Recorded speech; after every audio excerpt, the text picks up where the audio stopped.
Middle east లో కొనసాగుతున్న యుద్ధ వాతావరణం సివిల్ ఏవియేషన్ పై తీవ్రంగా కనిపిస్తోంది. అక్కడి ఎయిర్ స్పేస్ ని క్లోజ్ చేయడంతో అనేక విమానాలు రద్దయ్యాయి. మరికొన్ని ఫ్లైట్స్ రూట్ మార్చుకుంటున్నాయి. దీంతో ఇంటర్నేషనల్ ఫ్లైట్ ఛార్జెస్ రెండింతలు పెరిగాయి. యుద్ధం కారణంగా అనేక మంది తమ ప్రయాణాలను వాయిదా వేసుకుంటున్నారు. వార్ సిచ్యువేషన్ ఇలాగే కొనసాగితే ఇంటర్నేషనల్ ఫ్లైట్స్ భారీగా రద్దయ్యే అవకాశం ఉందంటున్నారు ట్రావెల్ ఏజెంట్స్. దీనికి సంబంధించి మరింత సమాచారం మా ప్రతినిధి స్వాతి అందిస్తారు. మిడిల్ ఈస్ట్ ఎయిర్ స్పేస్ అంతా కూడా క్లోజ్ చేయబడింది. దీనివల్ల ఇండియా నుంచి మిడిల్ ఈస్ట్ మీదుగా వేరే కంట్రీస్కి వెళ్ళడానికి సంబంధించినటువంటి ఫ్లైట్స్ అన్నీ కూడా క్యాన్సిల్ అయ్యాయి. అయితే ప్రస్తుతానికి ఏ దేశాల నుంచి ఫ్లైట్స్ క్యాన్సిల్ అయ్యాయి, అలాగే సిచ్యువేషన్ ఎలా ఉందో మనతో చెప్పడానికి ఇంటర్నేషనల్ ట్రావెల్ ఎక్స్పర్ట్ దేవేంద్ర ఉన్నారు. ఆయనతో మాట్లాడి తెలుసుకుందాం.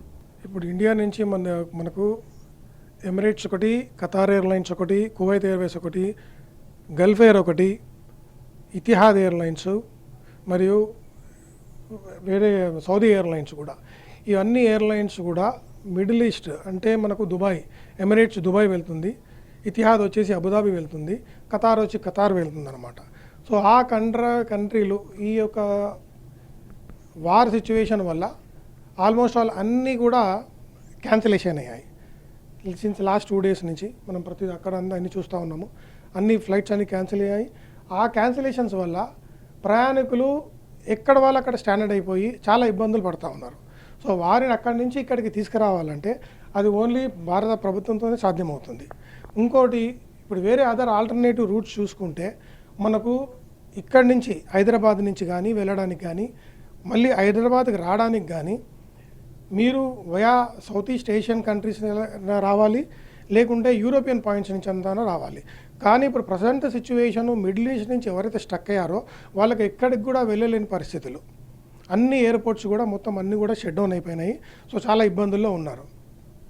మనం ఇక్కడి నుంచి ఇండియా నుంచి వాళ్ళు కొంతమంది వచ్చిన వాళ్ళు యూఎస్ఏ నుంచి కానీ యూరోప్ నుంచి వచ్చిన వాళ్ళు కానీ ఇక్కడ కూడా స్టాండర్డ్ అయిపోయారు.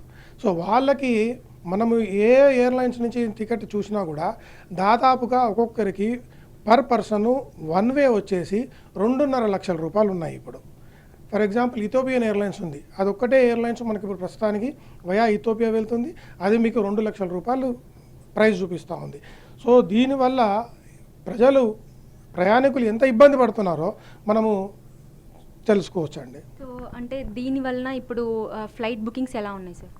ఫ్లైట్ బుకింగ్స్ ఉన్నాయి, కానీ మీకు ఎమిరేట్స్ అన్ని క్యాన్సిలేషన్స్ అయిన తర్వాత ఫ్లైట్ బుకింగ్స్ అనేది ఏముంటుంది, అదర్ ఆల్టర్నేట్స్ ఏంటంటే లుఫ్తాన్సాలో కానీ, కేఎల్ఎంలో కానీ, ఇథోపియన్ ఎయిర్లైన్స్లో కానీ, ఎయిర్ ఇండియాలో కానీ, ఏ ఎయిర్లైన్స్లో కూడా ఇటు సైడ్ వయా మన సింగపూర్లో కానీ, క్యాథే పసిఫిక్ కానీ ఏ ఎయిర్లైన్స్లో కూడా సీట్స్ మాత్రం అవైలబుల్ లేవు.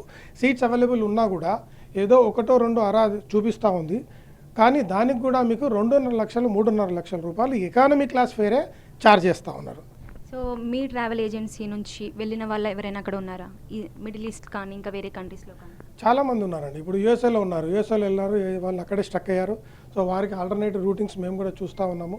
వయా యూరోప్ కానీ, వయా వేరే మన సింగపూర్ కానీ, హాంకాంగ్ కానీ తీసుకురావడానికి మేము ప్రయత్నం చేస్తూ ఉన్నాము.